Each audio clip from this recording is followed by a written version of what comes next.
ẹ̀yin tèmi àkú ọdún tuntun o. Ẹ wò ó ṣe é rí i pé ó gbẹ̀nù tán báyìí. Ẹ mọ̀ pé lọ́dún tó kọjá àwọn èèyàn ń pariwo wípé Wasiu Ayinde o rárá kì í ṣe ọmọ Ìjẹ̀bú, àwọn kan ní ọmọ Èkìtì ni. Ṣùgbọ́n ẹ wá wo ohun tó yani lẹ́nu nígbà tí Wasiu Ayinde tó lọ Ìjẹ̀bú tijó tìlù torin ni wọ́n fi ń wẹ́kọ̀mù rẹ̀. Àbẹ́yìn náà ò gbọ́ ni àwọn kan ń pariwo pé kábíyèsí o kábíyèsí o ní ọ̀pọ̀lọpọ̀ tí wọ́n wá wẹ́kọ̀mù rẹ̀ pẹ̀lú orin ìlù àtijọ́ tí wọ́n wá fi pàdé Wasiu Ayinde ni wọ́n ń pariwo kábíyèsí o kábíyèsí o. Tá a bá gbàgbé lọ́dún tó kọjá yìí kan náà nígbà táwọn èèyàn sọ pé Wasiu Ayinde o kì í ṣe ọmọ ẹbí Fìṣẹ̀gbùwà kì í bẹ́ẹ̀ dẹ̀ ni kì í ṣe ọmọ ẹbí Fìdípọ̀tẹ̀. Ṣáà gbàgbé àwọn ẹbí Fìdípọ̀tẹ̀ àwọn náà padà jáde o tán ni láò Wasiu Ayinde kun àwọn Ọmọgbọ́láhàn wípé ọmọ àwọn ni pé ọmọ àwọn ni Wasiu Ayinde. Nítorí ìdí èyí Wasiu Ayinde ó tọ́ sí ipò ọba Àwùjalẹ̀ ìyẹn láti ìdílé Fìdípọ̀tẹ̀. Ẹ rí i pé nǹkan kì í ṣẹ̀ṣẹ̀ ràgó títí tá a fi lọ ọdún tó kọjá tán. Ẹ rí i pé ọ̀rọ̀ wípé a fẹ́ yan ọba àyan ọba kò tí ì lójútùú o. A ò tí ì mọbi tí a fẹ́ bá yàrá já lórí ọ̀rọ̀ yìí. Ọ̀pọ̀lọpọ̀ ni wọ́n sọ wípé ó ṣeé ṣe kí Wasiu Ayinde kóun náà kó tó padà jẹ ọba o nítorí pé láyé tá a wà yìí kì í ṣe dandan ẹni tí ó jẹ́ pé òun lọ́ba kàn gangan ló ń jọba. Àwọn kan tiẹ̀ sọ̀rọ̀ wọ́n ní tá a bá ń sọ̀rọ̀ nípa ipò ọba láyé òde òní wípé ìjọba ní ká bá wí o. Nítorí pé kí ni ẹni tí gọ́fúnà tí ó bá fẹ́ràn òun ló fi ń jọba ìlú. Nítorí pé kí ni ọ̀pọ̀lọpọ̀ ìlú ló jẹ́ wípé ọba tó jẹ́ ń bẹ̀ wọ́n lọ pè wọ́n wá láti ìlú òyìnbó pé ẹ wá jọba ni o. Òun ló fà á tó fi jẹ́ pé ọ̀pọ̀lọpọ̀ ọba náà ni wọ́n ń ṣe kí ni wọ́n misbehave láyé òde òní nítorí pé wọ́n kàn lọ pè wọ́n wá ni bóyá torí pé ẹlòmíì ó jẹ́ olóṣèlú àbí ẹlòmíì jẹ́ ọ̀rẹ́ ìjọba nínú wọn pé irúfẹ́ ògìrìwá ni irúwá ògìrìwá ni ọba láyé òde òní o. Wípé kì í ṣe dandan wípé ẹni tí ọba kàn gangan ni ó ń jọba láyé òde òní pé ọwọ́ ìjọba pé ìjọba ni kí a blame pé ẹnìkan kan ò gbọ́dọ̀ sọ̀rọ̀ pé Wasiu Ayinde fẹ́ jọba. Nítorí pé lóòótọ́ àwọn Fìdípọ̀tẹ̀ ti sọ pé ọmọ àwọn ni Wasiu Ayinde o wọ́n ní ọmọ wọn ni. So ohun tí à ń sọ ni wípé kò wá ń ṣe dandan wípé bóyá àti rí ẹni tó dàgbà jù lọ wípé òun lọ́ba kàn àbí òun kọ́ lọ́ba kàn nínú ìdílé láyé tá a wà yìí. Kábíyèsí kì í ṣe ìdílé gangan ló ń yan kábíyèsí mọ́ o. Ìjọba fúnra rẹ̀ ló ń yan kábíyèsí. Àti wípé láyé òde òní pé àwọn tó ń jọba gangan kì í ṣe ẹni tó kàn mọ́ ṣùgbọ́n ẹni tó lówó tó lẹ́nu tó lágbára tó nípò òun ni wọ́n fi ń jọba láyé òde òní o. Bí ọba bá kànyàn ò bá dàgbà jù bẹ́ẹ̀ lọ kó dàgbà jù bẹ́ẹ̀ lọ kó jẹ́ pé ẹni yẹn lọ́ba kàn láyé òde òní wọ́n fi irú ẹni bẹ́ẹ̀ tí ò bá ti sówó lọ́wọ́ onítọ̀hún tàbí kó ní ipò ńlá kan irú onítọ̀hún wọ́n fi ń jọba mọ́. Ẹni tó lówó tó lẹ́nu tó mọ̀ọ̀yàn tàbí tó lágbára láàrin ìlú òun ni wọ́n fi ń jọba báyìí o. tàbí ẹni tó bá súnmọ́ ìjọba. Wọ́n ní fún ìdí èyí pé ó ṣeé ṣe kí Wasiu kó padà di ọba Àwùjalẹ̀ o. Gbogbo awuyewuye táwọn èèyàn ń sọ wípé Tinubu ò fọwọ́ sí Tinubu ò fọwọ́ sí. Àwọn kan nínú kọ́mẹ̀ntì wọn wọ́n ní rárá o pé gbogbo eléyìí tẹ̀ ń rí tẹ̀ ń gbọ́ yẹn ó ṣeé ṣe kó jẹ́ pé bójúbójú ni o. Ohun tó ṣàwà ń bẹ̀ ni wípé ẹ̀yin náà ẹ̀ gbọ́ orin tí wọ́n fi ń wẹ́kọ̀mù Wasiu Ayinde káàbọ̀ káàbọ̀ wọ́n tún ní kábíyèsí o kábíyèsí o. Ẹ wò lára àwọn fídíò tí ó wáyé lẹ́nu ní ọdún tó kọjá ẹ jẹ́ ká tún fi díẹ̀ lẹ̀ nínú ẹ̀ káwa náà ká tún gbọ́ ohun táwọn èèyàn ti sọ sẹ́yìn ká wá fi compare ohun tó ń ṣẹlẹ̀ lọ́wọ́lọ́wọ́ nínú ọdún 2026 yìí. Mo fẹ́ kẹ́ ẹ tún ọ̀rọ̀ tẹ́ ẹ sọ níjọ́ kìíní àná kẹ́ ẹ tún sọ. Mo dẹ̀ láwọn ìbéèrè kan fún yín. Ok. Ṣé wọ́n wá sórí platform? Mo dẹ̀ ti ní kẹ́ hard. Ẹni ọmọ Fìdípọ̀tẹ̀ ni ẹ̀yin. Bẹ́ẹ̀ni. ẹ dẹ̀ ní kó Awon ọmọ Fìdípọ̀tẹ̀ ni bẹ́ẹ̀ni. bọ̀ ṣe ti gbọ́ ọmọ tó ń lọ nílùú. Jẹ́ mọ̀ pé mo sọ fún yín pé tílẹ̀ bá mọ́ lọ́jọ́ ẹ̀ mo máa pe àwọn àgbààgbà máa get back sí i. Mo try as much as possible pé ẹni ẹ máa write mi mo tiẹ̀ tún hàdí lórí WhatsApp mo send number mi lórí WhatsApp torí mo fẹ́ fi sí conference call ọ̀nà bíi 3 sí 4 kẹ́ lè gbọ́ from the right sources. But at the end of the day mi ì rí respond látọ̀dọ̀ yìí so mo ti wá program yìí bí ẹ̀mẹ́ta mi ì rí online mi ì mọ time ten wá mi ti ṣe wà lápòkọ̀ tí ẹ̀ túkọ̀ dédé jam ẹ̀ lálẹ́ yìí. ẹ má bínú. So nǹkan tó ṣẹlẹ̀ nìyẹn. Ṣé mo pé yẹ kó ṣe meeting ní ìjọ Saturday tí Wasiu ló fẹ́ ṣe meeting ní Fìdípọ̀tẹ̀ láti pe àwọn ọmọ ọba jókòó. Ṣùgbọ́n tí mo gbọ́ meeting yẹn mo láti pe most àwọn prominent people tó wà ńbẹ̀ kò sí ẹni tó gbọ́n pa meeting yẹn àfi máàlù kan tó pẹ́ra ní ọba Molípàdé orúkọ yẹn sápá mi lórí. So at the end of the day kí n má fọ̀rọ̀ gùn ṣá mo ṣèwádìí ìgbà tí mo dẹ̀ ṣèwádìí wọ́n fi yé mi ní pé Wasiu kì í ṣe ọmọ Fìdípọ̀tẹ̀. ló bá tán o. ẹ jèrè àwọn ọmọ yìí ló bá tán o. ẹ ṣe gọ̀ọ̀sán. So tọ́dẹ̀ ṣe sọ story yẹn fún mi ni. Mr. Shedmo ṣé ẹ mọ̀ pé gbogbo sísá yẹn tún fi ẹ múùtù ẹ jẹun fún wa ní story ẹjọ ẹ má trespass sẹsímọ ẹ má go on sọhùn. Tọ́dẹ̀ ṣe sọ story yẹn fún mi ni. sọ story náà fún wa báyìí. Nígbà tí ọmọ ọba Fìdípọ̀tẹ̀ kan ṣe àṣemáṣe wọ́n lé on hazard lọ sí Ìbẹ̀jú Lẹ́kì ìyẹn ló fi ń jọba ní Ìbẹ̀jú Lẹ́kì. Nígbà tó dé fi Ìbẹ̀jú Lẹ́kì ó di ọba bọ̀ kò sí adé màmá ẹ̀ ó jí adé Àwùjalẹ̀ ó lọ dé ládé. Ìgbà tó máa ṣetán ní Ìbẹ̀jú Lẹ́kì tó máa padà after several years tó fẹ́ wálé wọ́n ń pe Ògún kan ní Ògún Ìbẹ̀jú. Ògún Ìbẹ̀jú yẹn làwọn ará Ìbẹ̀jú gbé pẹ̀lẹ́ ọ̀nà láìkí kó wọn máa bọ́. Ògún Ìbẹ̀jú yẹn lọ gbé wá sí Fìdípọ̀tẹ̀ lọ fún wọn ní yàrá kékeré kan. Tẹ́ bá fẹ́ wẹnu ọ̀nà pálásì yẹn rí bẹ́ẹ̀ yẹn wọ́n ń pe Ògún yẹn ní Ògún Ìbẹ̀jú wọ́n bọ́ lẹ́nu ọ̀nà. Ṣé àwọn mò ń sọ fún yín pé yàrá kékeré kan péré lọ fún wọn. So àwọn ẹrú tó tẹ̀lé Ògún Ìbẹ̀jú yẹn wá tí gbogbo wọn jọ sin ọba yẹn wá tó fún ní yàrá abẹ yẹn kó lè máa bá wọn yọwọ́ sí òòṣà yẹn tó ráwọn lọ́mọ wẹ̀. Òun làwọn ẹbí Wasiu náà tẹ̀lé wá tí gbogbo wọn fi wà nínú pálásì Fìdípọ̀tẹ̀.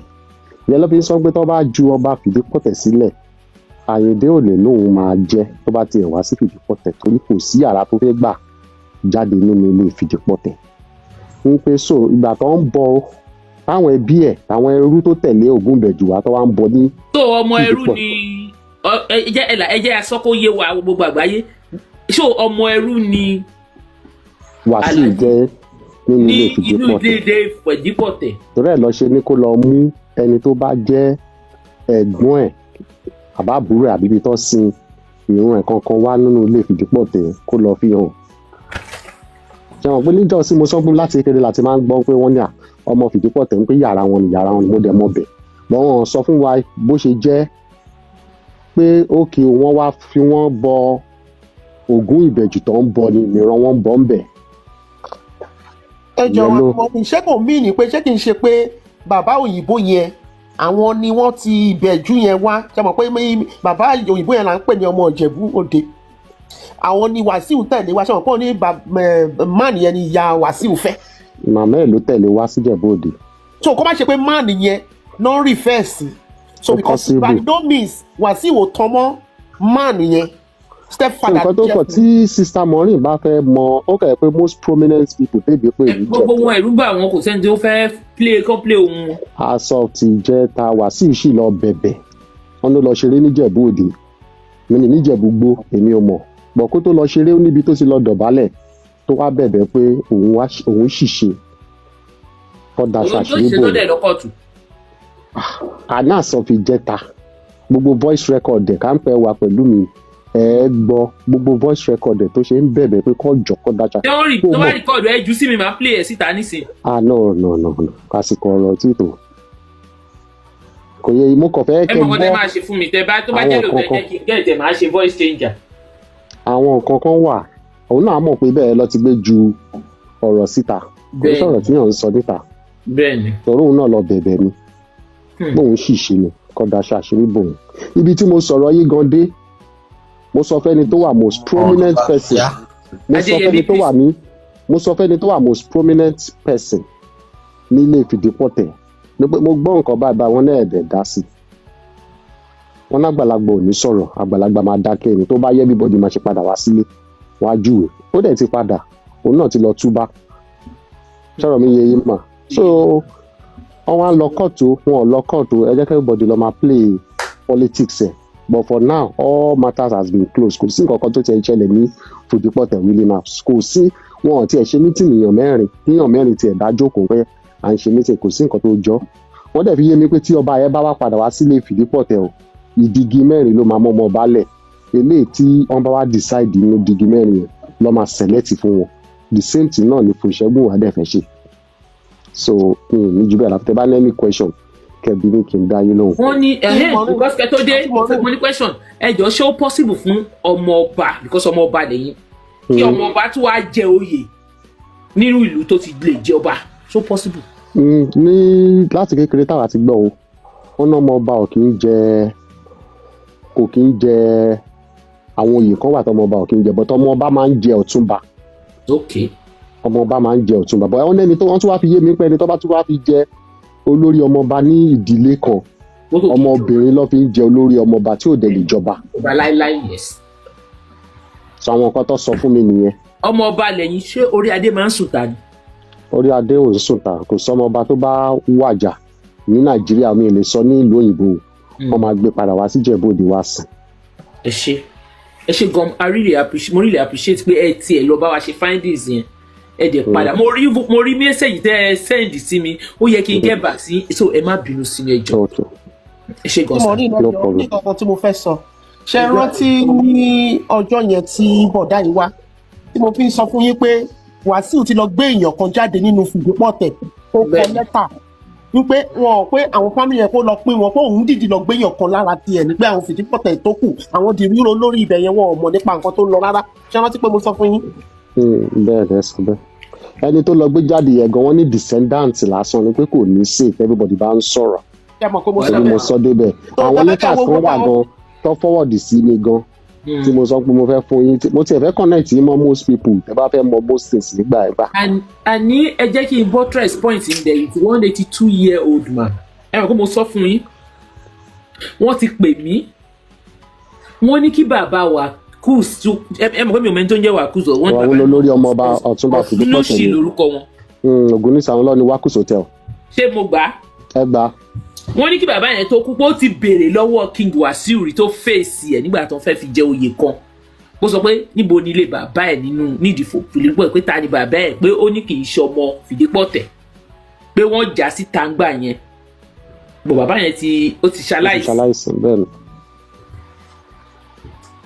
bàbá yẹn sọ pé mi pé sítáìtì ẹni sùúrù wọ́n ṣàlàyé fún mi wọ́n dẹ̀ jẹ́ kó mú díẹ̀ mọ́lẹ̀ pé tí àsìkò bá tó pé àwọn ń dúró kán fi jẹ tán bá fi jẹ oyè àwọn máa bọ́ síta ìtàn tí ò yẹ kó jáde àwọn á pa á so ó wá make sense pé nǹkan tó bàbá yẹn sọ ó ní kò kì í ṣọmọ Ìfìdípọ̀tẹ̀.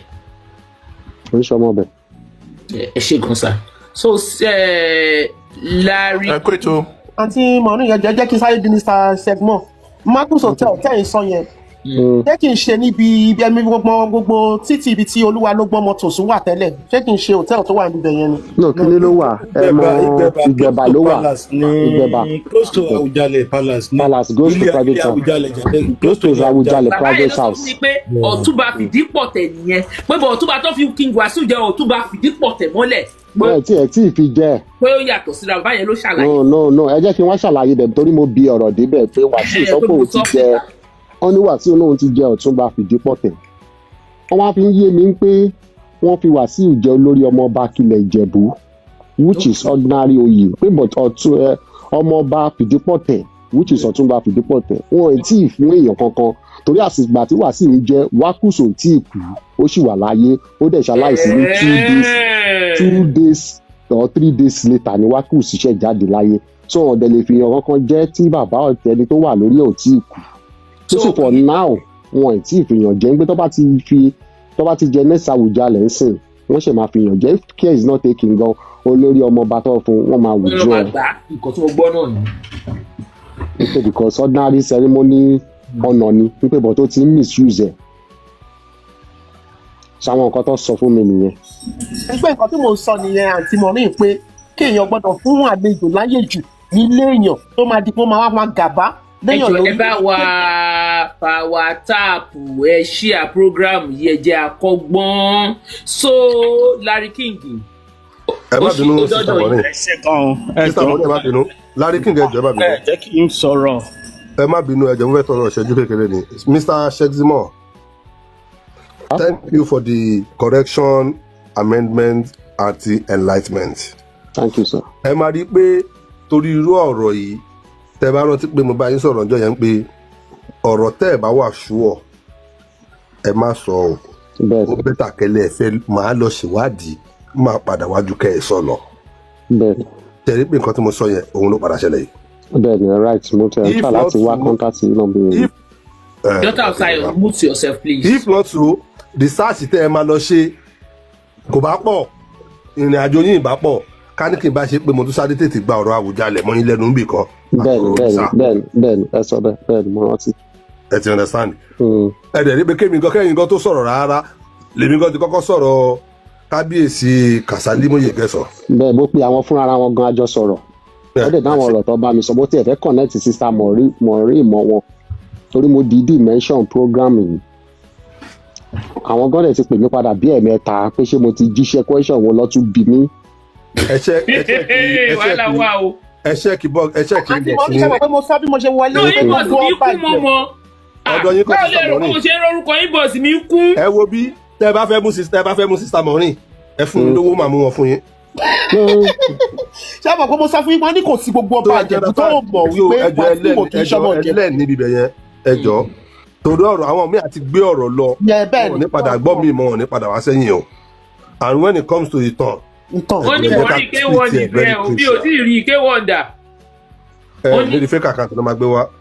ok. ẹ lè rí fake àìkíní ló máa gbé wá ṣé àmọ̀ pé mo sọ fún yín àti Maureen gbà tí mo ṣe presentation sí i. mo really appreciate. gbà tí mo ṣe presentation mo ní gbogbo. ẹ ṣe gan sa ẹ jẹ́ kí Larry King sọ̀rọ̀ ẹ jọ̀ọ́ Larry King ẹ jọ̀ọ́ ẹ káàbọ̀ sórí ètò ẹ má bínú. mi ò gbọ́dọ̀ bínú ẹ kalẹ̀ ẹ ṣe fact ní last time orí kíní mo tẹ̀tí ọkọ̀ wo gbogbo kíní gbà tẹ̀ share lórí Facebook so ńgbà tí wọ́n wá rí pé ọ̀rọ̀ yẹn náà lẹ́ ń sọ lálẹ́ ó jẹ́ kí n sáré wọlé pé mi gbọ́dọ̀ miss ẹ̀ tìtálẹ̀ mo dẹ̀ máa ń follow yín dáadáa náà lórí Facebook because lórí YouTube most of the time máa wo program mi mo dẹ̀ máa ń gbádùn ẹ̀ gan láti time ti pastor yìí kí n má tiẹ̀ sọ̀rọ̀ jìnnà ṣé rí ilẹ̀ Yorùbá wọ́n máa ń ṣe nǹkan kan tí àwọn ṣe tá a bá compromise culture ó léwu o. ẹ jọ sáà ní sùn ẹ dẹ̀ bá mi gbé láìkì yìí sókè gbogbo yín bẹ almost 600 ẹ láìkì ẹ náà ṣé ká máa lọ lé ni ẹ power tap ẹ láìkì ẹ. ẹ má lọ lé o ẹ má lọ lé à ń power tap o. so ṣe rí tá a bá compromise culture nǹkan tó léwu ni o ní ayé àtijọ́ wọn á ní eku òkè bí eku ẹyẹ òkè bí ẹyẹ ó sì ń ṣẹlẹ̀ nísìnyí náà o.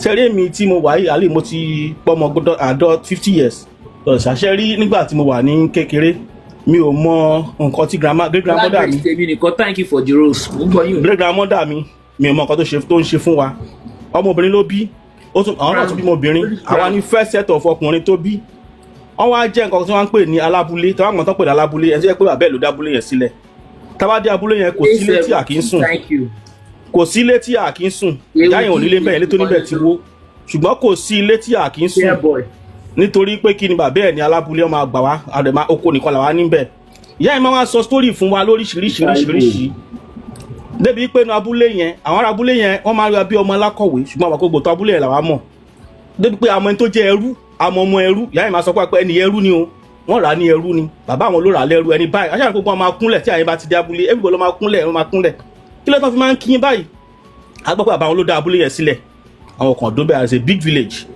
lọ́rọ̀ tí mo sọ pàtó wọ́n fẹ́ ta ilẹ̀ wọn wọ́n fẹ́ ta ilẹ̀ wọn bí yàbí 2 years ago mo lọ síbẹ̀ yẹn ẹni tó fẹ́ àwòdẹ lọ síbẹ̀ yẹn wọ́n ti fẹ́ gbalẹ̀ ẹgbẹ́ Lagos Ìbàdàn expressway níbẹ̀ yẹn wà ó wà àwọn èèyàn lójú gan wọ́n fẹ́ ta ilẹ̀ yẹn létà wọn sọ fún wa wípé ilẹ̀ yìí ẹni ẹ ti wá bu àlà ó ti gbogbo ẹ̀ sẹ́yìn èmi wá dé ẹ̀mú nínú láyéláyé ibi tí oko yẹn dé lélẹ́yìí ó ní amóńtẹ́ bá wa ibẹ̀ yẹn rí ọ̀dà ẹ sì máa rí ọ̀dà ń bẹ̀ ọ̀dà títí tí Awólọ́wọ̀ ṣe tó ń gbà lọ́sọ̀gùn mákìní ayé àtijọ́ ẹ máa rí ń bẹ̀ wọ́n bá wà bẹ̀ wọ́n bá rí lóòótọ́ ó bá dé ọmọ ta ni wọ́n ní ọmọ ta ni ẹ́ mò ń rẹ́rìn àwọn ọmọ ẹni abúlé yìí ọmọ ta ni ẹ́ ṣẹ́rí ibi tí ìtàn tó lágbára dé ni mò ń sọ fún yín so mo fi evidence lélẹ̀ wọ́n dé accept ọ̀rọ̀ mi láàrin gbà mí dẹ̀ kéré jù wọn ta lọ síbẹ̀ níjọ́ yẹn mo kéré jù láàrin gbà ta lọ síbẹ̀ níjọ́ yẹn tí èèyàn bá fẹ́ joyè kó yà máa pàtàkì tán o ṣùgbọ́n àwọn kan wà tí wọ́n mọ ìtàn tí ẹ pé tó wá fẹ́ gbóòórùn ara irú àwọn tèmi sọ pé wọ́n fi lé wọn wá pọ́ ọmọ ẹrú nǹkan kan ní wọ́n yẹn tí wọ́n bá dé ibẹ̀ káà náà bá fi ìtàn kalẹ̀ báyìí jẹ́ ọmọdé yìí wọ́n á gbọ́ ti àárín orí wọn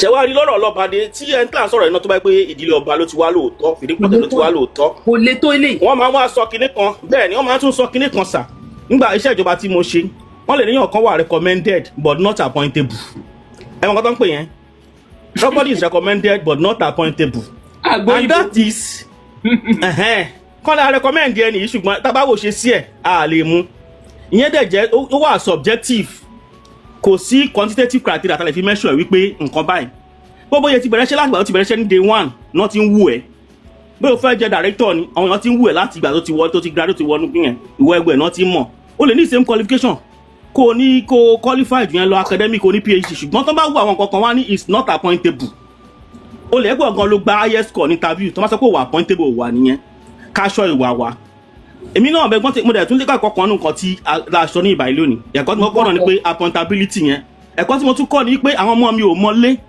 mo dẹ̀ máa jẹ́ káwọn náà kí wọ́n mọ ilé wọ́n mọ̀ ìyá mi mo jẹ́ kọ́ ọmọ kankan mo dẹ̀ make sure pé níta wàyí náà Yorùbá lèmi sọ sí wọn mi kì í sọ òyìnbó sí wọn èyí wọ́n lè bá fi òyìnbó dáhùn Yorùbá wọ́n dẹ̀ gbọ́ dáadáa mo dẹ̀ máa jẹ́ kọ́ mọ̀ dáadáa nípa culture àti àṣà wa ẹ má kọ́ bí àṣẹ òyìnbó mi ò fẹ́ ẹ dẹ̀ má mú òyìnbó wálé mi ò fẹ́ máa sọ bẹ́ẹ̀ fún wọn so ṣẹ́rí nǹkan tí wọ́n mọ̀ ni pé ibi báyìí ní abúlé wa ọmọ mi ò mọ abúlé wa ilé wa ọmọ Abẹ́òkúta ní méjì kan sọ lẹ́ẹ̀kan pọ̀ ọmọ Abẹ́òkúta nìhun ní kò sí ìlú tó fi ń fi ẹni tí ò bá tọ́ sóyè joyè o wọ́n lè wá fi jẹ́ pé bóyá ó wà ní ó lè wá jẹ́ ṣẹ́rí ẹnìyẹn lè jẹ́ bóyá ó lè jẹ́ ìlú kéréje ó lè jẹ́ oyè o kò lè jọba ó lè wá jẹ́ ìlú kéréje ó lè jẹ́ oyè o kò lè jọba torí tó bá jẹ́ eku ò ní ké bí eku ẹyẹ ò ní ké bí ẹyẹ àwọn alálẹ̀ bá padà lẹ́yìn ẹ̀ kò sí bó ṣe máa ṣe ogún lè má pẹ̀gbọ́n lórí oyè yẹn ó lè jẹ́ ọmọbìnrin wọn wá ro fún pé tó lójọ́ ọmọbìnrin kó jẹ oyè yẹn o a sì gbà ó sì ní royal blood yẹn nínú ẹ̀ ṣùgbọ́n wípé kò ní royal blood yẹn nínú ẹ̀ ẹ rò pé bóyá lásán ni àwọn tó ń pè lálálẹ̀ ni lásán kọ́ tó dẹ̀ làwọn àbáyàn ṣe ń gba àbọ̀dè tó bá di ọ̀rọ̀ ní tó má tẹ̀ má gba àbọ̀dè ó lè á jẹ́ láàrin àwọn ọmọ bá kò ní jẹ́ láàrin tó jẹ́ ọmọ àlè a lè gbé fẹ́gbọ̀n kágbé fàbúrò kágbowó kágbé fẹ́yàn kan ṣùgbọ́n royal blood yẹn gbọ́dọ̀ wà nínú ẹ̀ so pé èèyàn tó dẹ̀ lè pọ̀ wọn tẹ́wọ̀n èèyàn kan dúró wọn wò tó bá rò pé àtúrò òun bàbá náà tó dẹ̀ lọ bá bàbá mọ nǹkan tó ń pè láṣà tó bá padà tó bá try pé òun lọ ṣe ó lọ ródán lóríṣiríṣi nǹkan tó bá lọ ṣẹlẹ̀ pẹ́rẹ́ ìlú yẹn gan alálẹ̀ ìlú yẹn lè para lẹ́yìn gbogbo àwọn tó wà nítòsí tó ń fọwọ́ bo kíníyàn tí wọ́n jẹ́ kórí bẹ́ẹ̀ ẹ̀kọ́ tèmi dẹ̀ kọ́ ni pé ọmọ tèmi náà mọ̀ ṣe wà máa mú wọn délé àwọn máa búlé wa wọn máa búlé àwọn abúlé máa yẹ kán máa búlé torí ọjọ́ iwájú so bàbá yẹn náà tó dẹ̀ mistake tó ṣe fún wọn náà ni pé wọn jẹ́ káwọn náà mú abúlé tó ti wá wọn jẹ́ kán mọ̀ ìlú wọn gangan àwọn náà ti bìlí pé wọ́n lè má mọ̀ ní kékeré ṣé tó ṣẹlẹ̀ ni pé ìgbà tó ń claim kíní yẹn wọ́n lè má mọ̀ ìgbà tó wọ́n lè ti dàgbà tán kàn ti claim ẹ̀ tán kó tó wá mọ̀ kò dẹ̀ ṣe padà sẹ́yìn ṣẹgbọ́dọ̀ mi àwọn kan náà wà tó jẹ́ pé nígbà tá à ń kéré tá à grow ó ṣẹlẹ̀ sí mi náà nígbà tí mo grow ọ̀dọ̀ bàbá mi kan mo ti grow mi ò mọ̀ pé mi ì ṣọmọ lé yẹn ìgbà tí mo dẹ̀ mọ̀ láti age of 10 mo ti ń yarí pé mi kì í ṣọmọ lé kọ́ má ṣe orúkọ mi ò dẹ̀ gbà Ọlọ́run kètè mọ́ ìyẹn ní kékeré àwọn kọ́dà tẹ́lẹ̀pá náà bá kéré kékeré tẹ́ pọ́n ti sọ ìtàn fún wa àwọn náà dẹ̀ mọ̀ ọmọ sọ pé bọ̀dá alágbájá yìí ó kàn ń jẹ́ sọ́ọ̀nì ìmú léyìí ní ọmọ léyìí kan ẹni báyìí ẹgbẹ́ wa gbogbo sórí yẹn la náà ti mọ̀ kọ́ba wà kàn wọ́n ní ìdílé yẹn ṣé mi ò ní sọ pé àwọn gbé wọn wá nílé yìí ní ọ̀ṣọ́mọ lùi ẹni báyìí ló fún yẹn lóyún gboyún wá báyìí ní gbogbo ẹ̀ la mọ̀ àwọn àgbààgbà yẹn ó rí pé wọn ní àkọsílẹ̀ àwọn ìyá yẹn wọn ní àkọsílẹ̀ torí kò sí àkọsílẹ̀ náà ṣe máa ń sọ ìtàn fún wa tó great grandmother mi inú mi dẹ̀ dùn pé great grandmother mi ó fà mí sọ́dọ̀ mi àti ẹ̀gbọ́n ọ̀nkù mi kan kò sí tàn bí tí a mọ̀ àwọn tó kù ò mọ ògbòtàn tí mo mọ̀ yìí ìyá mi gan ò mọ̀ ìyá mi gan ò mọ̀ grandma mi ò mọ ògbòtàn tí mo mọ̀ nípa family kí grandma mi tó kú ṣùgbọ́n èmi ìwà yìí mo mọ ìtàn ẹbí gan torí pé tó bá wà ní kọ́ báyìí máa ṣe lọ́ ṣe máa ń sọ àwọn ìtàn yẹn fún wa sàwọn tó dẹ̀ mọ ìtàn yẹn ti jẹ́ kó yé aláàjì báyìí pé aláàjì báyìí ló ṣe rí ẹ ṣé gan. ẹ ṣeun sà ẹ ṣé o ẹ ṣé ab miracle. àǹtí mo ní ẹjọ́ kẹ́ tó pe next person ẹ jọ mo just to be sure nǹkan tí Mr. Seximo tó sọ nípa ọ̀rọ̀ pé wọ́n wá láti Ìbẹ̀jú Lẹ́kì ṣé mọ̀ pé Wasiu náà máa ń kọ́ ó ti sọ dípò wá láti gbogbo sáìdì ibi ọ̀nà ibi bẹ̀ yẹn so if I'm to understand. èèyàn kan sọ pé bí ẹ̀pẹ́ bí nǹkan kan pé ó kọrin nígbà ayé orúkọ gómìnà Lagos State tẹ́lẹ̀ yìí. ìran bàbá mi ló ní ẹ̀pẹ́ alárọ̀ ìran bàbá mi ló ní ẹ̀pẹ́ alárọ̀ ó ti kọ́ ní ìran bàbá mi ló ní ẹ̀pẹ́ alárọ̀. ẹ máa gbọ́ so tá a bá understand yẹn sìn nǹkan tí Mr. Sexymon sọ yẹn sìn ó mì pé màmá yẹn jẹ́ mọ̀ pé ó gbé Wasiu wá sí Ìjẹ̀bú ni that means pé bàbá yẹn gan bàbá òyìnbó fúnra ẹ̀ kò ń ṣọmọ Ìjẹ̀bú Òde. ẹ má pàtàn lọ síbẹ̀ yẹn gbogbo eléyìí tí mo yìí ń gbọ́ mi ti gbọ́ pé bàbá Ìjẹ̀bú ń ṣèjẹ̀bú Òde so ẹjẹ ìsàyẹsídé ẹjọ ẹ má jẹ prolong ẹ lọ síbẹ̀ because gbogbo ìtàn tí mo yìí ń gbọ́ bàbá Ìjẹ̀bú bàbá òyìnbó ó lọ́mọ Ìjẹ̀bú Òde ni bọ̀ ọmọ obìnrin ni pé ọ̀nà ẹ̀ jìn sídìí oyè and King Wasiu ọmọ ọdún méje nígbà tí bàbá ẹ̀ kú ẹ ní sùúrù mà ìlú Péjú Èkìtì náà ni wọ́n sin bàbá ẹ̀ sí. mo mọ̀ bọ́ talẹ̀ tó wá tẹ̀lé wá ó mọ̀ pé Wasiu àti ìyá ẹ̀ ti bí kó tó fẹ́ bàbá. wọ́n ní gbogbo wọn fi Ìbẹ̀jú Lẹ́kì wọ́n wá sí Ìjẹ̀bú. ẹ ṣe bó tẹ̀lé ìyá ẹ̀ wá ni. ṣé mo pọ́ ọmọ kékeré ni ṣé mo pọ́ ó ń ṣe ẹrú ni wọ́n náà lọ ń ṣe ẹrú mi bẹ̀ yẹn tó fi wá sí Ìjẹ̀bú so àwọn olówó wá sí Ìjẹ̀bú. ẹ tún lọ ẹ mọ̀ pé program yìí ń lọ ni ẹ wá lọ sílé ṣebí Sexymon gbà tó kọ́kọ́ ṣàlàyé fún wa nǹkan tó ń sọ fún wa yàtọ̀ wọ́n lọ sílé wọ́n lọ bèrè ẹ̀yin náà ẹ lọ sílé ẹ lọ confam dáadáa ẹ jẹ́ kí move lọ sí ọ̀dọ̀ point of correction wọ́n tẹ̀lé òrìṣà wa bọ rẹ̀ ni bí abọ rẹ̀ wọn kì í ṣe ẹrú gẹ́gẹ́ bí kan tí bọ̀dá yẹn sọ ẹjọ́ ẹ kí a máa wọ́n tẹ̀lé ọba wa máa bọ rẹ̀ ni ẹrú òde kí ń bọ rẹ̀ so ẹjọ́ ẹ ká mú yẹn kúrò ká máa fi yẹn stigmatize wọn. Thank you Larry King Ebi Miracle. Nọ́ọ̀mà mú kí gbogbo lè o. Ẹ káàbọ̀ sá. Ìbí á gba 20 million ní because mo ti ń rò pé mi máa fún 20 million naira. 10,000 pounds lè máa gbà kì í ṣe 20 million. Bẹ́ẹ̀ ni mo mọ̀ ṣẹ́rí kí Wasiu gan kó tiẹ̀ wá láti ilé ọba kó jẹ́ ọmọ Fìdípọ̀tẹ̀ gan àbí Fùsẹ̀gù àti ọba kan nísìn kò ní criteria àtijọba àwọn èèyàn kan kí máa táwọn èèyàn bá jókòó tán bá wo nǹkan logically ìgbà tí ìlú tí ò fi illiterate jọba ní 65 years ago tí ò sí civilization ẹ compare civilization of 65 years ago to the current civilization during the analog age wọn ò fi illiterate jọba káwá ní digital age yìí náà ṣe wàá fẹ́ fi illiterate jọba ṣé wọn pé mo sọ lọ́jọ́ yẹn pé ká ní àwọn ìlú kékeré bóyá bíi orúmùrú àwọn ìlú kékeré yẹn ó possible kó jẹ lọ but Ìjẹ̀bú ti lajú ju gbogbo yẹn lọ and Ìjẹ̀bú has a lot of prominent people ṣé wọn pé mo sọ fún yín gbà yẹn pé tó bá mú 2000 gan kò lè kàn làkórè mi yìí ń sìn mo sọ lọ́jọ́ yẹn mọ́ mi ọmọ Fìdípọ̀tẹ̀ ní mọ́ mi but èmi ń sìn bí ọmọ obìnrin ni mo jẹ́ because bàbá mọ́ mi ẹ̀gbọ́n náà jẹ́ sí àwọn Wàkíùs yẹn Ọ̀nàsànyà ẹ̀gbọ́n náà jẹ́ sí Wàkíùs ṣé wọn pé ń sìn bàbá mọ́ mi but obìnrin ni mọ́ mi èmi ò lè gùn kì í sìn pé torí pé ok mo tán mọ́ Fìdípọ̀tẹ̀ ń sìn o pé mo fẹ́ lọ jọba bó tó bá yẹ pé lórí ọmọọba bó tó bá yẹ pé olísà ni àwọn tó ń jẹ olísà family dad mi gangan nìyẹn níjàdá so tí èèyàn bá tiẹ̀ jẹ́ ọmọ ọba wọ́n á wo hierarchy àwọn èèyàn wọ́n á wo characteristics èèyàn tó lè lead so èèyàn tí ò níyàwó lé máa wókù náà ti fún manage marital affairs ṣòro yẹn náà fẹ́ fi jọba ni and when it comes to academic qualification Ìjẹ̀bú is so keen Ìjẹ̀bú dàbí Oǹdó náà ni àti Èkìtì when it comes to academic requirements so ṣé wọ́n máa forú yẹn wá jọba ni even gan kí àwọn afọbajẹ Ìjẹ̀bú Òde kàn fẹ́ compromise àwọn ọba kékèké yẹn gan for example ń sin orú ọba ẹ wo ọba Ìjẹ̀bú-Fẹ̀ Àjàlọ́rùn fi Ìjẹ̀bú-Fẹ̀ ẹ wo pedigree orú yẹn ṣé orú yẹn máa gbà Káyìndé wá jẹ ọba lórí òun wọ́n dẹ̀ pọ̀ bẹ́ẹ̀ fowó bí petroleum so àwọn anáwó bí ẹni tẹ̀wó so àwọn èèyàn máa níwàṣẹ Ọlọ́run bá àṣírí ẹ̀ ni tó máa ń ka olówó ní Ìjẹ̀bú tó bá ń ka 10,000 gan kò tí ì lè jáde okay so kò lè jọba ọkàn bí ìgbà tí èèyàn kàn fẹ́ fira ẹ̀ ṣe ẹ̀sìn. wọ́n ní àbí olówó ọ̀fọ̀wú. kí lẹ wí. àwọn ló pe ọba fún yín ni pé àbí olówó ọ̀fọ̀wú. olówó ọ̀fọ̀wú àwọn kíní. olówó ọ̀fọ̀wú kọ́ olówó ọ̀fọ̀wú Ìkìjà olówó ọ̀fọ̀wú Ìsàbẹ̀kọ̀dà. tó bá jẹ́ Ìkìjà yẹn ìlú àwọn ẹbí àwọn ẹbí wa àwọn náà ń jọba àwọn ọmọ ọba ni wọ́n náà olówó ọ̀fọ̀wú Ìkìjà ni. àbí ṣé Wasiu fẹ́ jọba lórí ọba Ṣàgámù ni. So Ijebu Ode is like the central. So ọba Ijebu Ode Awujale is not just ọba of Ijebu Ode, kì í ṣe ọba Ijebu Ode, Awujale of Ijebu land of all Ijebus ọba bí ọba àwọn ọba. Olisa gangan ni ọba Ijebu Ode. Àjàlọ́rọ̀ of Ìjẹ̀bú Ifẹ̀. So ṣé àwọn ẹni máa jẹ́ kí wá sí. Òwu náà ti Ìkìjà òwu náà ti Ìkìjà so wọ́n ní kẹ́ máa là. Àwọn Ìjẹ̀bú yóò tẹ̀ rán yàn rárá. Wọ́n correct lọ ní Ìkìjà is another town. No, ṣe mọ̀ pé òògùn wà lábẹ́òkúta. Kò lè dúró lẹ́gbẹ̀ẹ́. No, Ìjẹ̀bú ló sọ Ìkìjà Ìjẹ̀bú kò lè dúró. Ṣé òògùn náà tún wà ní Abẹ́òkúta? Ibi tí Ọbásanjọ́ ti wá. Kò lè dúró lẹ́gbẹ̀ẹ́ Iléṣùré gan-an àwọn ọba kéékèèké nìyẹn níjẹ̀bú. So wọn ò ní gbà láyè. Fẹ́ bèrè kan lọ́wọ́ yín wọ́n ní bọ̀dá Wasiu ti try kìíní ní sọ̀lọ̀ wọ́n ní wọ́n tún fẹ́ ṣe ní kí lorúkọ bíbá yìí Ìjẹ̀bú Gbó kó tó di pé wá di ta Awùjalẹ̀ yìí. Mi ìmọ̀ ń pa yẹn ṣá. Èmi náà fi bẹ́ẹ̀.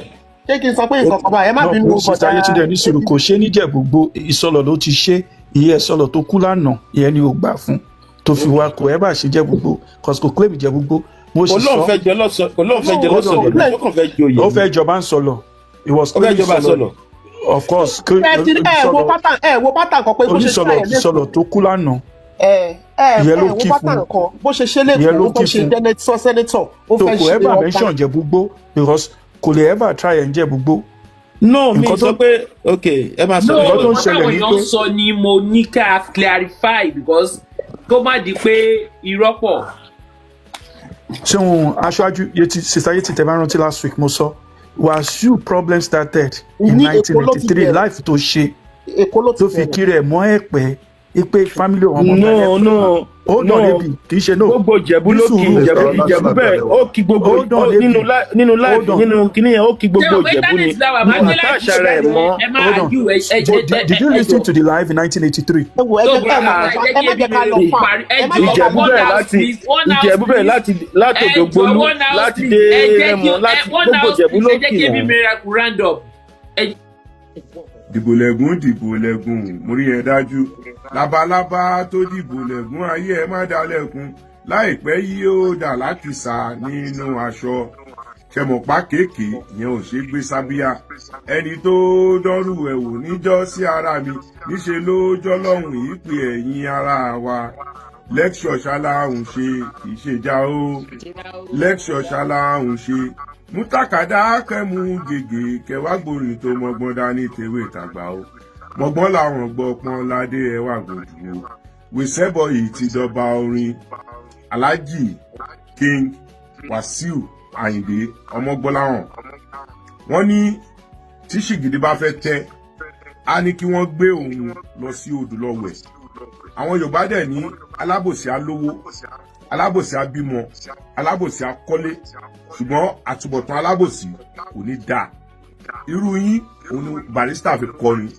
pé kì í gbọ́ kì í gbà ìbínú oríṣiríṣi gbogbo ibi tó bá dé ó máa ń fi owó ẹ̀ ó máa fi ń dá wàhálà lẹ̀ ni ìdí tí ń ṣe sọ pé ẹ fẹ́ dá wàhálà lẹ̀ lórí ọ̀rọ̀ Awùjalẹ̀ yìí ni torí ẹ fẹ́ fi rán oró ni kò sí nǹkan tí ẹ fẹ́ fi ṣe ẹ kò fẹ́ rán oró ṣé mọ̀ pé tó bá yẹ pé wọ́n ti gọ̀ fún yín ní sọlọ̀ ọmọ sọlọ̀ lẹ́ẹ̀ bá máa pera yín lọ́jọ́ ìní o torí gbájú ẹ̀ tẹ lò fún late Kabiru Adélàjà tẹ parọ́ pé Ansarudeen grammar school ẹ lọ sí Ansarudeen rárá.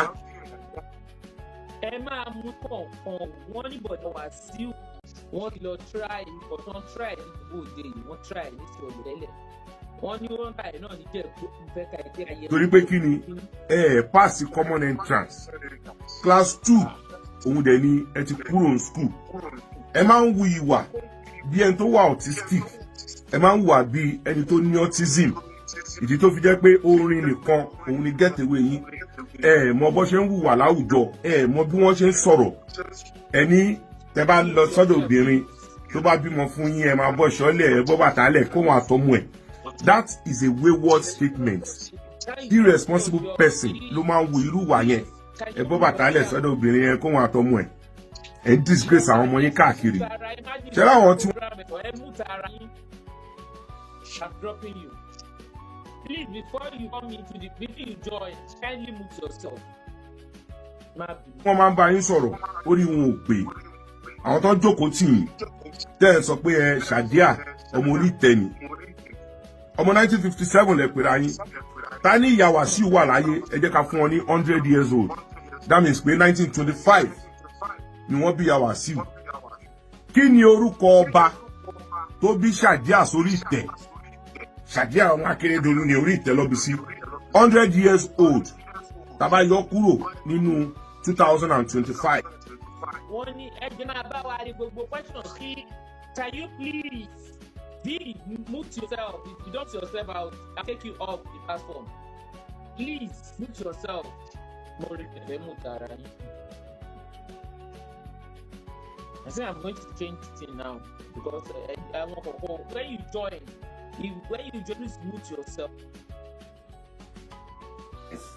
ó máa jẹ́ 1925 ṣé ọba tó bí ṣàdíà ò lórúkọ ni kí lórúkọ ìlú tí wọ́n ti bí ṣàdíà ṣé ìlú Péjú Èkìtì ló ń jẹ́ ní 1925 torí àwọn tẹ́ máa ń bá sọ̀rọ̀ wọn lè béèrè question ní ọwọ́ yín orí ìtẹ́lọ́bí sí kí lórúkọ ọba tó bí ṣàdíà now 1957 tẹ́lọ́bí yín tó bá yẹ pé máa wọ school give or take 6 years old àrírò ẹ̀ ní 7 years old so ẹ jẹ́ ká sọ pé by 1964 ẹ ti wọ primary school tẹ́ bá lò 6 years fún 1964 yẹn ó mì pé by 1970 ó yẹ kẹ́ ti wọ secondary school ṣùgbọ́n wọ́n ní ẹ fail common entrance so kò sí school kankan tó ready láti gbà yín segregate ò lè gbà yín methodist ò lè gbà yín àwọn better school bíi St. Finbar's College Baptist Academy Ekobo High School kò sí ètò lè gbà yín torí nígbà yẹn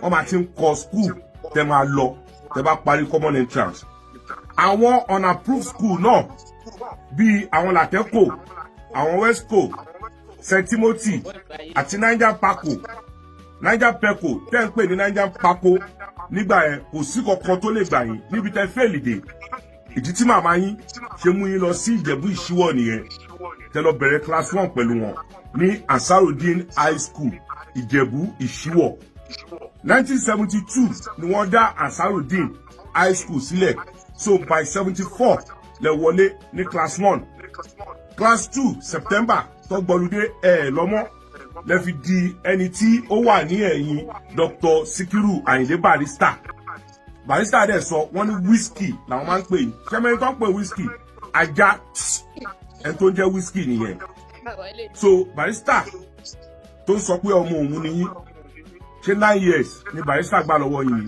because at the time tẹ́ bá kúrò school from calculation ọmọ tó bí 1957 age 17 lẹ kúrò ní class 2 nìyẹn o ṣé class 2 17 years old tó yẹ kó ti máa ṣe tán ló máa kúrò school ní class 2 ẹ lọ rò ó dáadáa torí àwọn tẹjọ gbé ní Dùmágbò lọ́ọ̀kan nẹ́pà níbi ilé àwọn alàgbé mo ti bá wọn sọ̀rọ̀ àwọn tẹjọ gbé àǹtí Ìyábọ̀ tí màmá wọn ta bèbí nídolúwo mo ti bá gbogbo wọn sọ̀rọ̀ wọ́n ní ọkọ màmá yín bàbá òyìnbó òun ló wá láti Ìjẹ̀bú Òde pé ọ̀dọ̀ wọn ní gbogbo àwọn ọmọ Ìjẹ̀bú tó bá wá sẹ́kọ̀ọ́ máa ń wà bóyá ibẹ̀lẹ̀ ti pick orúkọ anífowóṣe tẹ̀tí ò pé bàbá yẹn ló bí yín torí mi ò fẹ́ àzùn pé ẹ̀ mọ bàbá yín ọkọ Ṣàdíà ìyá Wàsíù ló wá láti Ìjẹ̀bú tí wọ́n ń gbé lẹ́gbẹ̀ẹ́ ilé àwọn alàgbé so ilé yín ní Dùmágbò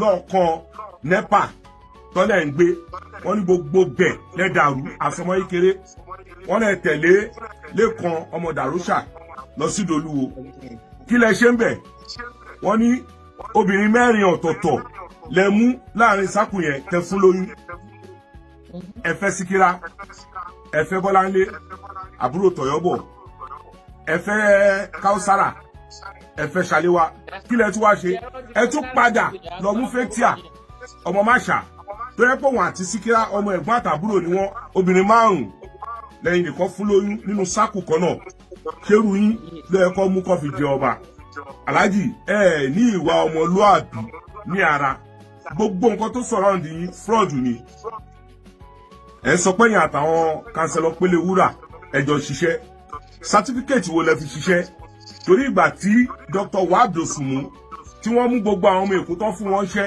wọn ò lè fún yín torí pé ní sátífíkẹ́ẹ̀tì orin rẹ̀ ń kọ́ kiri wọ́n ní ìgbà tí ẹ lọ síṣíwọ̀ àwọn Olúkẹ́yìndé tẹgbé ní ọ̀dọ̀ wọn wọ́n lẹ́ẹ̀kí lọ class pé ìlú lẹ máa ń lù kọ́lọ́n fọ́run kẹ́ Olúkẹ́yìndé mo ti ṣe research yín dáadáa o ẹ lè jẹ Àwùjalẹ̀ wọ́n ní ilé tó bá ń gbòòrò ọmọ àlénú ilé yẹn ò tí dàgbà ni wọ́n lẹ ti gbé wọn lọ court wọn ò tí ìjọba wọn ò tí select ẹni tó máa jọba ẹ̀yin tí ń gbé wọn lọ sí court ṣé àpẹẹrẹ dáadáa nìyẹn ẹ fẹ́ tú ìlú torí pé kò ń ṣèlú yín aláàjì ẹ má dá wàhálà alẹ́ o mo ń sọ fún yín ẹ má dá wàhálà alẹ́ o torí wọ́n ní tí ṣìgìdì bá fẹ́ tẹ́ á ní kí wọ́n gbé òun lọ sí odò lọ wẹ̀ ẹ kì í ṣe ọmọ Ìjẹ̀bú ẹ tọmọ wọn ń bẹ̀ wọ́n ti bọ́ta wọ́n ti denounce yín wọ́n láwọn ò mọ̀ yín ẹ tọ́ka sí ilé tó ti bí yín ẹ yé parabulate kẹ yé máa sọ jákujàku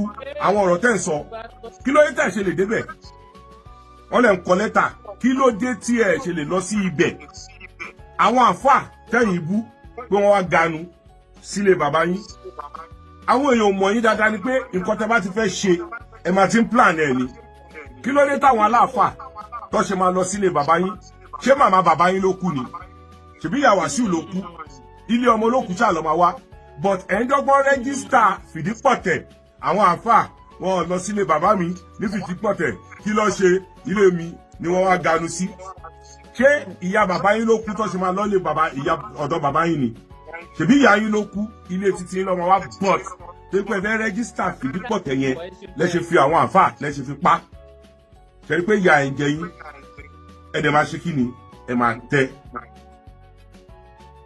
ẹ̀yin èèyàn mi ọ̀rọ̀ lẹ́gbọ́n yẹn ohun yẹn nìyẹn ẹ kalẹ̀ ṣe rí gbogbo nǹkan tó ṣẹlẹ̀ kóòtù lẹ́ni rẹ̀ jẹ́ fi hàn yín fún ẹ̀ tí ẹ̀ bá sì rí nǹkan tó ṣẹlẹ̀ kóòtù lẹ́ni rẹ̀ ṣe rí gbogbo ẹ̀ ó ní ẹjọ́ ọ̀gá Wasiu ó lack merit so interim injunction wọ́n láwọn fẹ́ gbà wọ́n fún wọn just ọmọ nìyí ó ní ó wá fún ní accelerated office hearing sí on the 14th of January ṣẹ́ńtì nǹkan tó ṣe ẹ jẹ́ ká waste time.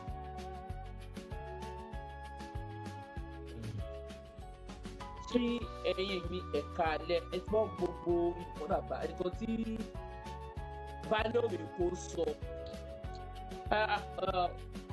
fún ẹ̀yin tí mo bó ṣe ń lọ ọ̀rọ̀ Wasiu brother mi tó ṣúọ̀ là ń sọ èmi fẹ́ fi léyìn fún etí mi fún fóònù mi fẹ́ bọ́ọ̀sì oríṣiríṣi ń ṣẹlẹ̀ àwọn èèyàn ń pè lọ́sùn lọ́sì kí ẹ̀yin kí n béèrè question díẹ̀ kí n tó bẹ̀rẹ̀ yìí sódà tó ẹ̀yin tẹ́ bá mọ̀ pa tẹ́ẹ̀mù ìtàn kíkẹ́ lè dá wa lóhùn. wọ́n ní wọn kì í jẹ pé ẹni tó ń jẹ olórí ọmọ ọba ò kì í jọba ẹ̀jẹ̀ máa bá mi do ṣé ẹni tó ń jẹ lórí ọmọ ọba máa ń jẹ ọba ni. èkejì oníṣẹ́ orí adé máa ń sùn ta. àwọn pẹ́sọ̀ tó ní kí n béèrè lọ́wọ́ yẹn ní ẹ̀kẹta wọ́n ní bàbá pupa òun ní àwọn ọmọ oní ọmọ ìbò òde wọ́n ní bàbá pupa tó òun dẹ̀ ló wá láti Fìdípọ̀tẹ̀ tó ti wá yẹn wọ́n ní ọmọbìnrin náà jẹ́ ní Fìdípọ̀tẹ̀ ní oṣù ọmọ Ìjẹ̀bú àwọn tí a rí behind the scene tí ó pọ̀ ní oríṣiríṣi tí ẹ gbọ́ tó àwọn kankan wà wọ́n ní kí n béèrè pé ṣé ó possible lẹ́ni tó bá jẹ́ olórí ọmọ ọba ṣó máa ń tún padà jọba ni pé kẹ́ ẹ kí n bèrè lọ́wọ́ àwọn èèyàn sódà kọ́ lè là wá lọ́yẹ̀ sí and now bọ̀dà Tuntun lulẹ̀ nísìnyí wọ́n dẹ̀ ní kí n pé ṣé pé ta ni ẹni pé wọ́n ní ta ni bàbá bọ̀dà Wasiu pé ìyá ẹ̀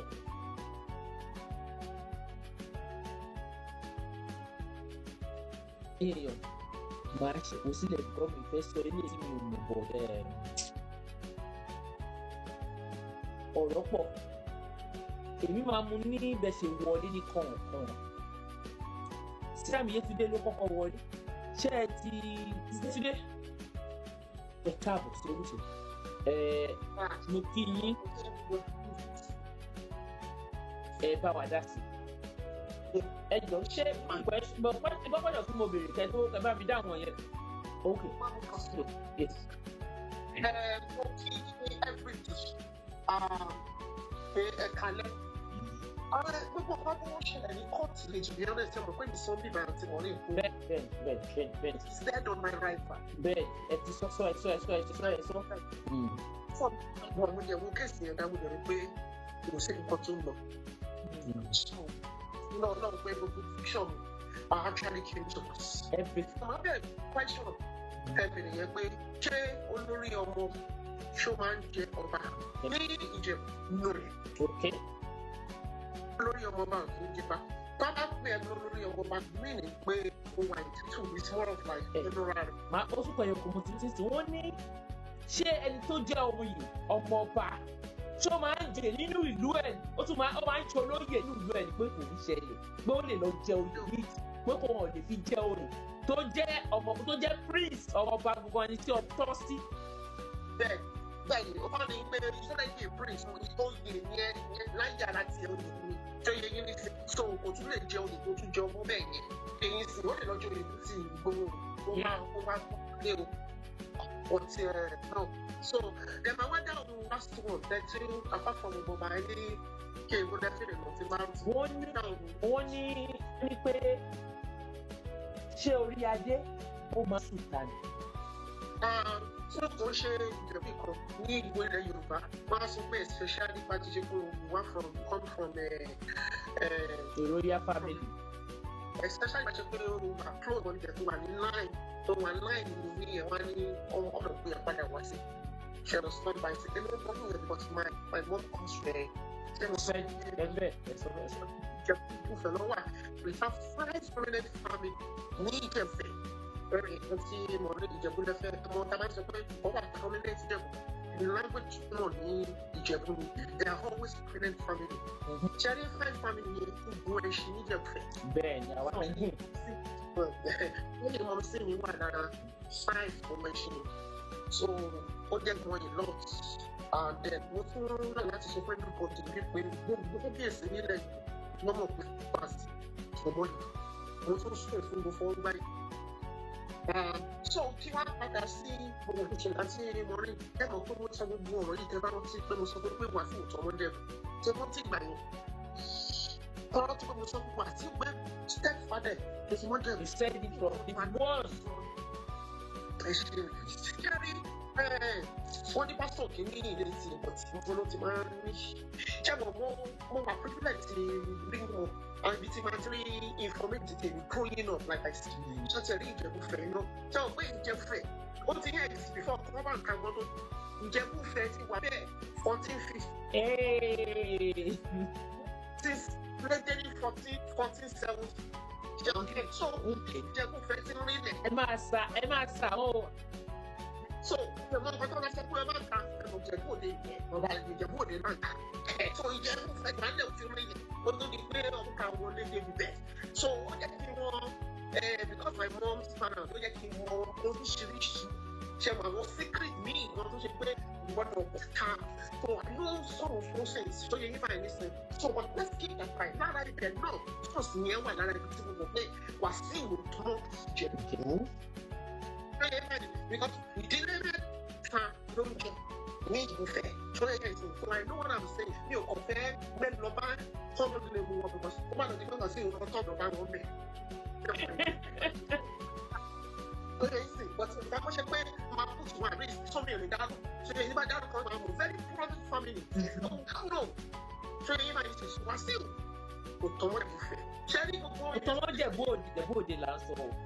Sorry, kò tọ́wọ́ Jẹ̀bú so Ìjẹ̀bú generally so ó ní balógun wá gbé jáde yẹn mo ní bẹ́ẹ̀ lọ́wọ́ náà pé nǹkan tí mo sọ yẹn onímọ̀ ẹ̀yẹ wá kò fọ́ọ̀mù pé step out there bàbá cherry Wasiu original ọmọ Èkìtì àti father side àti mother side Èkìtì tẹ́lẹ̀ ẹ̀sìn tí wọ́n mọ bó ṣe di ìdìbọ̀tẹ̀ so it's not possible ní Ìjẹ̀bú there is nothing by default wọ́n ti wọ́n wá sí ìgbà tó kàn default. yẹ ìgbọ́ àjẹrí mọ́ láti jọ yìí. bẹ́ẹ̀ kò dé kò àpẹẹrẹ royal because yóò bá ẹ̀ village ni village ló fi ń ṣe so by village Wasiu òtún lórí Ìjẹ̀bú òtún lórí òtún ní Ìjẹ̀bú ṣàdáhùn rẹ́ni yẹ òtún ló wá so kò lè wá by default. I want people to understand this. So I want to fight it. It's time now you got the ghost. But if we are shooting the natural thing, we not think we will the man will pay to go to a place, you know, they're there. So to go with the thing, or the fellow or not. Morning, I come from the house. No, èèyàn mi kò èmi ní ẹ má bí 6 èèyàn kan pè mí láàárọ̀ yìí.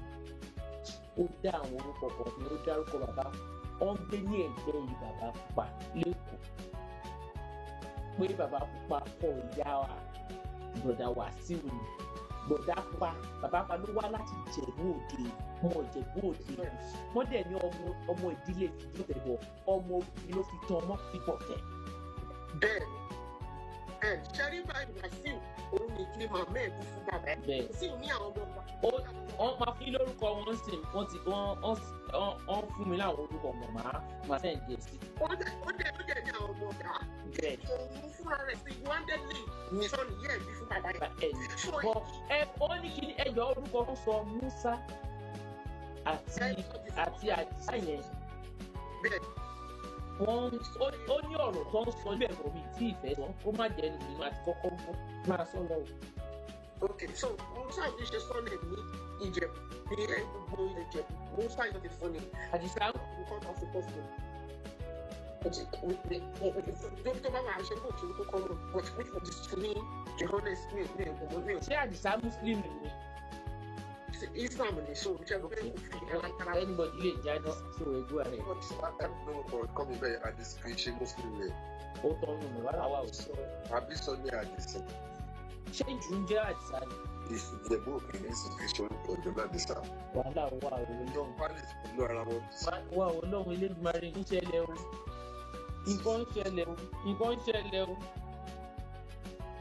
tó kí ló wà bẹ́ẹ̀. so bí mo ṣe ń sọ ọ̀rọ̀ yẹn so Wasiu ó ti lè so ní ìsìnkú gbogbo àṣírí ẹ̀ ti wá àmì mi tẹ́ bá tún rántí ní òkè máa ní ìtìkì ní sọ̀rọ̀ ó ti fi said bẹ́ẹ̀ èrè fún pátápátá ó wá sí Ìjẹ̀bú báwo ni ìfowó tí ó sọ ṣe wá sábà tó wọ́n á tún sí first time mi tó ti wá sí àwọn ọmọ tó gbé ọ̀rọ̀ tó máa gbé ọ̀rọ̀ tó máa fà yìí máa fẹ́ ṣùgbọ́n mi ká lè mọ ibi tó máa gbà. Wọ́n is my mother side that sọ láti Ìjẹ̀bú ìfẹ́ gbọ́dọ̀ father from my friend man as well as ọmọ ìlú obìnrin yẹn. ọmọ Ìjẹ̀bú rẹ̀ ìṣòro sọ́dọ̀ àjọ.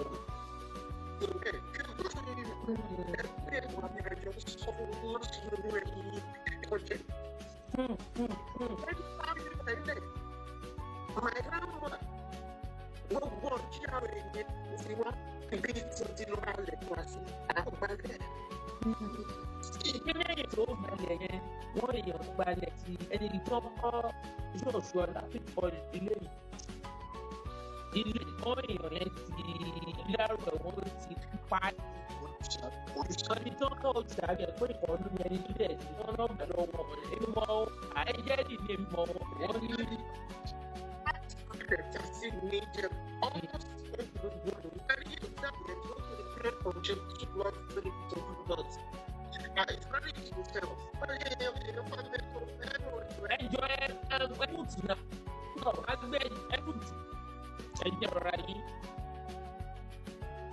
If you join, I think if you join, shoot yourself. I will give you. You have your chance.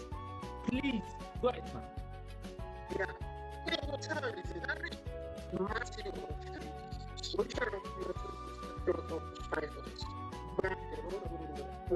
but you want stop for one more second. They want people so long and by the way, they don't come to sit there. No, only a good day, if you told me, it's supposed to be back. So, go ahead. So, there are people who see a man in meeting. I give those people to kó lè mọ̀ pé information rẹ̀ ó ń tẹ̀lé lọ́wọ́ bó ṣe ń ṣe kíkà. Nǹkan tí wọ́n bí mi náà nìyẹn because a person that be respected. Gbogbo àwọn ìwà respected dalẹ̀ bẹ́ẹ̀ máa mọ̀ tó bá mọ̀ lọ́dún dáadáa àti sọ̀rọ̀ sáà dalẹ̀. Wọ́n gbọ́ pé wọ́n lọ sí pass láwùjá wọ́n ní pẹ̀ pé wọ́n sọ fún àwùjalẹ̀ pé tí Wasiu ṣe kiri gbogbo yìí olùjalè kò sọ kan sí. Wọ́n sì tó ti kọ́ bẹ̀ sí wá ní okay something is not wrong here. Ìjọba yìí lọ́dún wọ́n jẹ́ lọ ti kó dé pẹ́ǹsì àwùjáde ìjẹ̀ṣẹ̀ kan sí ìkéka sí àwùjáde sọ̀rọ̀ bọ̀bọ̀ tẹ̀mọ́ ibi tí mo ti ń gbọ́rọ̀bọ̀ dáná fún Wasiu because it's personal to me ṣe understand this now títí mi ti mọ̀ tí kò ń gbé ọmọ ìyẹ̀bù lọ ojú rí àwọn ọmọ ojú rí wọn lórí ìfẹ́ I want everybody to learn from this ìrísí tí mo ṣe padà lọ síbi ọ̀rọ̀ kan balẹ̀ jẹ́ òwe kọ̀ọ̀kan wọ́n kọ́dà sí wọ́n fi advise everybody bí yìí pé kò sí bó ṣe lè náìsì tó fún àlejò lóye débi wípé á fi kọ́ńtìmù bó ṣe pé ẹ wá fresh right wọn orí ẹ̀ gbogbo àgbà wọn lọ we should learn from this. I hope you can understand what I'm trying to say. Níbi wọ́n tó ń jẹ́ èkìtì tẹ́lẹ̀ kò ṣe ọmọ ọ̀jẹ̀ òun wá kalẹ̀ lọ́wọ́ àwọn kíkẹ́ òun rọ́ṣọ́ọ̀gì sí wọn bó ṣe lẹ́kọ̀ọ́ ìdílé òun rọ́ṣọ́ọ̀gì sí wọn. Ó lágbára o. Ìgbẹ̀rù ọmọ wọn lọ́wọ́. Láìpẹ́ fún ọmọ ìlú lọ́wọ́ ìwọ ọmọ àlè tó wá ń ṣe bí ọmọ ọkọ. From different states entirely. Just imagine that every other city here. Ẹ jẹ́ ká títa yé sílé ẹ̀fọ́dọ̀ níbẹ̀ yẹn gbéyàn mí wọlé á padà síbẹ̀ o. Aṣíwájú ọmọ ọba sòsé ẹ̀ka lẹ́sà o.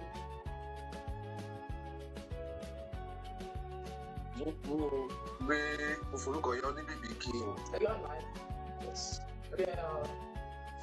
Ẹ̀ka lẹ́. Mo forúkọ ní bíbí kí n gbogbo ilé ẹkú ilé ẹ̀ka rẹ̀. Ẹ̀ka lẹ́sà. Ẹjọ́ ẹ bá wa fa táàpù ẹ ṣá gbogbo ẹ̀yin tẹ́ sẹ́ǹdì gift mo dúpẹ́ o ọwọ́ yín kàn sàlẹ̀ àpò ẹgbọ́n sà. Ìyá oníbi tí brọ́dà mi àti àwọn ẹjọ́ ṣe fẹ́ kiri forúkọ wọn kiri ni. Orúkọ yẹn bèbí yẹn bí orúkọ gidi ni bèbí. Ìyá oníbèbí. Ìyá oníbèbí. Orúkọ pọ̀ bí o. Màá ka orúkọ kan wọ́n ní kí n sọ fún bọ̀dá wa bẹ́ẹ̀ máa kà á lọ máa kà á fún. Ọba Adé níjọ́ kìíní àbí níjọ́ tí gbọ̀ngbọ̀n ìtàn wa tó ní ọmọ fún. Ṣé ìwé tó lóun ọmọ fún bọ̀ tẹ̀lé? Ẹ má bínú o. Tó ní Wasiu college no respect fún àwọn àbọ̀ ní Wasiu. Tí wọ́n kú Wasiu àwọn àfihàn tẹ̀lé ní. It's understand. Mo wà ní. Ó ń lò múra gbójú ṣùgbọ́n kò tí ì kọ́ tí ì jẹ́. Fún ìgbà yẹn ṣe ń gbé ẹnìkan fún ọ̀tán ẹnìkan kì í gbàgbé èèyàn ló ń jẹ́jọ́ kan. And on the other side of it, Bẹ́ẹ̀ka fún tún mú ilé ìbò no one's an island. Bẹ́ẹ̀ni. Ó jẹ́ kí èmi náà tún wá ilé ìsìnta láti tún ṣe ọ̀pọ̀lọpọ̀ wá ìpẹ̀pọ̀ náà tó mọ̀ sí i. Lórí ọ̀nà tó máa ń lé ìgbésẹ̀ orílẹ̀. Kò sí ìtúndókòó tí gbogbo abá ṣe wọlé lọ. Ṣẹ́ńgẹ̀t. Gbàgbọ́. Ẹni tí ò bá ti ẹni tó lè fẹ́ wọ́n tó bá fẹ́ ju kóńgó ló máa pọ̀ tó kì í tán. Bẹ́ẹ̀ni. Now, irú bọ̀bọ̀ ilé ìsìn nǹkan tó ń mọ̀ òun sọ. torí pé ó ti ń rí bọ́dà ó ti ń rí ọkùnrin Wasiu gẹ́gẹ́ bí ọba bọ̀. Bẹ́ẹ̀ ni mo bá fẹ́ bá ti ń rí wọ bẹ́ẹ̀ níjọ́ kó máa tó gbé kẹ̀lẹ́lẹ́ ṣẹlẹ̀ pé ìjọ àwọn. Àwọn ìbò gẹ́gẹ́ bí tó fẹ́ lọ́rọ̀ kan mo ti kọ́ ti ẹ̀ ṣọ́ọ̀tì mi ò jẹ́ kó sọ mo lè sáré tẹ̀gbẹ̀yẹ ọ̀ mo ṣe fíìmù fún mi torí pé kí ọ̀rọ̀ tó wà sọ tó máa dà máa tẹ̀lé ìkíni tí ò ní padà yẹn wẹ́tà ọkọ̀ máa wò sọ. Òun ló jẹ́ pé in most cases nǹkan tí mi á ti mọ̀ mi ò tí o máa ń lẹ̀ mí. Gbọ́ tí bá ti mọ̀ tí mo ṣe wá díẹ̀ dáadáa tí mo ti mọ̀ àkómọ mi rákẹ́ni ló wá finger break rẹ̀. Ṣẹ̀gẹ̀ bí o ní bá jiyàn lọ́mọ fìdí pọ̀ tẹ̀lé. Ṣùgbọ́n nígbà tí wàá lọ tí mo tún lọ ṣe ọ̀pọ̀lọpọ̀ wádìí níṣẹ́ ló fẹ́ dàbí ìyẹn pé mi ni mo pe bàbá lókè kó tí mo lọ́gbẹ̀ẹ́ ni wọ́n yẹ ká sọ̀rọ̀ tí mo dá lójú everything. Ọmọ adé pé ìfọ̀rọ̀mọ́ ẹ̀ wá mo ti sọ fún kì í ṣe ọmọ Ìjẹ̀bú. Bẹ́ẹ̀ni. Kì í ṣe mo ti sọ dáadáa mo ti sọ bí ọ̀gbọ́n máa gbó àti ìnà court. Ilẹ̀ sọ pé wọ́n bá dé tọ́ọ̀bù náà máa fi di ẹni. Wọ́n ti sọ gbogbo ẹgbẹ́ ṣẹlẹ̀ rẹ̀ sọ. Wọ́n wá dá gbogbo ẹ̀ṣẹ̀ ìṣẹ̀lẹ̀ yìí. Jìnnìkẹ́sì review strange sí mi. Strange. Gbogbo ilé lè méjì ní ti fún sí ilẹ̀ mọ́tò ló máa ṣẹlẹ̀. Tọ́n kan tí mo mọ̀ àwọn ìwádìí mi ló ń ṣe tí mo tún mọ̀ mọ́. Báwo ẹ jẹ́ kí wọ́n pàṣẹ ní ìbéèrè tẹ̀lé ẹni ṣe olórí ọmọọba tó máa ń jẹ ọba. Ní ilẹ̀ Ìjẹ̀bú ó sì nǹkan tó lórí ọmọọba tẹ́lẹ̀. Wọ́n CMB bàbá ọ̀tún bá gbọ́ ṣùgbọ́n mi àwọn ilé akọ̀wé lórí ọmọ níjẹ̀bú òde. Ó dẹ̀ ní nǹkan tó lóra. Ìjọ tí bàbá ọba ṣùgbọ́n mi tí wọ́n jẹ́ olórí ọmọọba tí bàbá wa ò jáde àfihàn náà wọ̀ ilé máa sọ lórí ọmọọba. Wọ́n ti kọ́ lójú yìí gbà yẹn. They are like 50 to 51 people tó joyè lọ́jọ́ kan lọ́wọ́ ọba wa ò jáde àná. Gbogbo Akilẹ̀ Ìjẹ̀bú ní títì kì í ṣe Ìjẹ̀bú nìyẹn. Ó dẹ̀ ní ọ̀tún bọ́rọ̀ yẹn, ó dẹ̀ ní ọ̀tún bọ́rọ̀ yẹn wá. Tí a kó ìjà mọ́tò people like that are coronated ní one day. Ṣé o lè fẹ́ mi? Ṣé o lè gbé ìwọ̀n bá ti jáde nìyẹn? Ṣé ẹni tí ó jẹ́ olórí ọba tó máa ń jẹ ọba? Òun náà ni mo ṣàlàyé bọ̀ díẹ̀ díẹ̀. Olùdámọ̀sán wà tó ń béèrè ní ìfàsóyẹ̀kẹ̀ tó sọ òun ṣe ráyè ọ̀dọ́ ẹ̀. Tó bá jẹ́ pé lórí ọmọ bá jẹ oyè ni. Nígbà tí ìbáṣubú mi balógun ìṣòro mi balógun tó. Wọ́n á lọ mú àwọn ìdílé tó ń jẹ́ lọ mú ìwà nípa ẹni mọ iye. Ìjọsìn máa jẹ́. Ṣùgbọ́n kò kí ń ṣe mi. Ó wà fún àwọn oyè kan wọ́n fi pé pàkíyèsí àwọn ìjáde tí wọ́n jẹ. Àwọn àwọn àgbẹ̀ káàtì àwọn ìjáde ló mú wọn jáde tí wọ́n fi wọ́n ṣá. Which I mentioned, but I'm not going there tonight. Wọ́n tún tó di pé wọ́n lè ta máa fi ṣojú àwọn náà tó wá fọ́tò wọn fún wọn ní kọ́ọ̀tù ẹni wọn fi ètò ìdíkà máa pa wọn. Àti ṣé orí adé máa ń sùn dání tó bá dé tí orí adé tó máa ń sùn dání. Nílẹ̀ Yorùbá orí adé ò ní sùnta gẹ́gẹ́ bí a ṣe gbọ́ gẹ́gẹ́ bí wọ́n lè fi kọ́ wa orí adé sùnta. Tí wọ́n ń kó lórí ọmọ wa bí àtọ́ bá ní wọ́n fi ìjẹ oyè tán pẹ̀lú ìyókù ẹ̀rù táwọn kìlómítà gbọ́dọ̀ tí wọ́n ṣe ẹ̀rù discussion. Bẹ́ẹ̀ tó yẹ wọ́n ti ṣe discussion continue. Àbí? Òun náà ló fi kó oyè náà oyè kù olùrànba olóòtú àbí ìrùkọ́ olóhùn fẹ́ gbà. Èèyàn tó ṣokùnfà bọ́ àkúntàbọ̀ kó fi ń ju ìjọba lọ ilé ló fi ń di ìdí ìgbòho gbà yẹn àlùkò àkóhà ní igbó. Lórí ìjọ tó lọ sí kúlù wọ́n náà tí kò tó kálí dẹ́sẹ̀ ọ̀tọ̀ tó máa ń automatically ọjọ́. So ẹ̀ máa